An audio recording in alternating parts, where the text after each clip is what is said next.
Oi, meu nome é Marcelo Galvão, eu sou diretor de cinema e roteirista. Hoje eu moro em Los Angeles, mas eu comecei minha carreira no Brasil. Comecei nos Estados Unidos, mas consolidei ela no Brasil. Durante muitos anos eu fui publicitário, trabalhei em agência de propaganda e um dia eu vi que não era aquilo que eu queria fazer.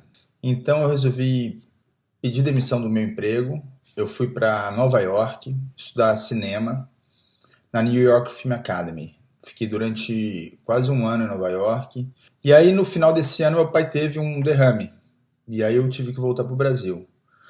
Eu voltei para o Brasil já com a cabeça de que eu era um diretor de cinema.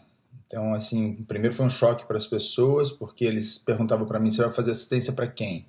E eu falo, não, eu sou um diretor de cinema. E aí eu fui trabalhar na Espiral.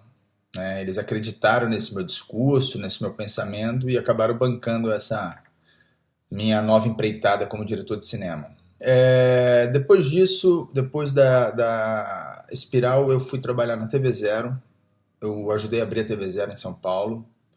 E foi aí que eu fiz meu primeiro longa-metragem. Eu, quando vim de Nova York, eu já tinha na minha cabeça que eu queria escrever um longa-metragem. Eu sempre adorei escrever, eu era redator publicitário.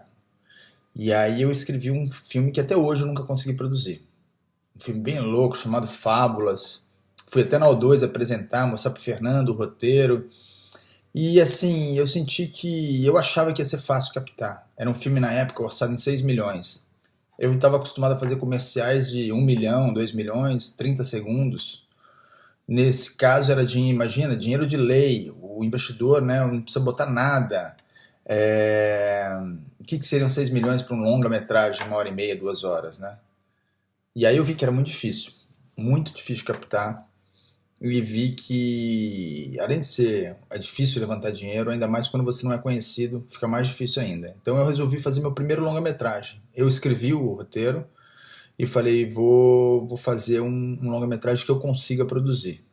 E aí eu falei, e se não der certo? Nunca fiz um filme. Então aí eu tive a ideia de fazer um documentário junto. Como se fazer um filme sem grana no Brasil. Que se desse errado alguma coisa, pelo menos o documentário eu ia ter. E acabou que deu tudo errado nesse meu primeiro filme. Os produtores, uma semana antes, pediram demissão. Falaram, olha, esse filme não tem dinheiro, a gente vai ter que sair fora. O fotógrafo falou, olha, a luz está pronta, mas eu não vou poder ficar aqui que eu preciso fazer um comercial. O técnico de som pegou malária, ele vinha do Rio, eu tive que arrumar um técnico de som de São Paulo. A comida no primeiro dia estava estragada, os atores passaram mal. A diretora de arte falou, esse filme não vai dar certo, eu vou embora. E ela é minha mulher, até hoje. Eu falei, você vai embora? Tudo bem, vai me deixar na mão, mas então você fala lá para aquela câmera ali do documentário que você vai sair fora. E acabou assim que o filme tava ficando uma porcaria, mas o documentário tava ficando maravilhoso. Porcaria no sentido de muita coisa dando errado pra gente, né? Começou a chover, o estúdio não era blimpado, a gente ouvia o barulho da chuva, então a gente teve que trazer a chuva para dentro do filme também. A polícia entrou no set procurando droga, porque é um filme que tem como assunto a maconha. Aí fitas DATs foram perdidas, acabou que o filme acabou do jeito que acabou e eu juntei todo o material e dei para um amigo meu que era um montador, um dos maiores montadores de publicidade da época. Falei, ó, cara, tá aí, seu primeiro longa que você queria fazer. Aí falou, porra, obrigado. E nesse tempo eu fui para Cuba estudar direção de ator. Aí eu voltei, eu falei, e aí, cadê o filme? Porra, cara, pintou comercial que não deu, tal, o material tá ali, ainda não mexi. Aí eu falei, cara, quer saber? Eu vou fazer um curso de edição. E aí eu fiz um curso de edição e o documentário rolando, porque o filme não estava pronto. E a gente foi selecionado para a Mostra Internacional de São Paulo. Foi acho que um dos dias mais felizes da minha vida, assim, ter sido selecionado com um filme, né, que ninguém acreditava, nem minha esposa acreditava no filme. Foi assim uma super surpresa. E o melhor é que a gente ganhou a Mostra Internacional de São Paulo pelo voto popular. Foi o melhor filme pelo júri popular. Então um filme que se passa todo dentro de uma sala de aula, você conseguir segurar uma plateia e fazer com que eles gostem a ponto de eleger o filme melhor do festival foi uma surpresa que nem eu esperava. Então foi assim que eu comecei a minha carreira. Escreva um roteiro do tamanho do seu bolso. Se é você que vai produzir, é claro, né? Se é seu primeiro filme, às vezes eu vejo tantos garotos que chegam na minha produtora e falam assim, cara, tenho essa ideia desse meu filme, e você vai começa a ver um negócio tão grandioso, e eu falei, aí, você tem um dinheiro? Não, a gente vai ainda entrar e tal. Eu falei, não, porque esse é meu primeiro projeto. Aí você pensa assim, porra, às vezes é melhor você começar com um negócio menorzinho, e aí se estabelecer e criando um nome, do que às vezes você viver um sonho tão grandioso e nunca conseguir realizar. Então assim foi o que eu fiz, eu não deixei de... não joguei fora o roteiro do Fábulas, que era meu primeiro longa, mas eu guardei ele. E estou criando uma carreira para que um dia eu tenha condição de poder produzi-lo.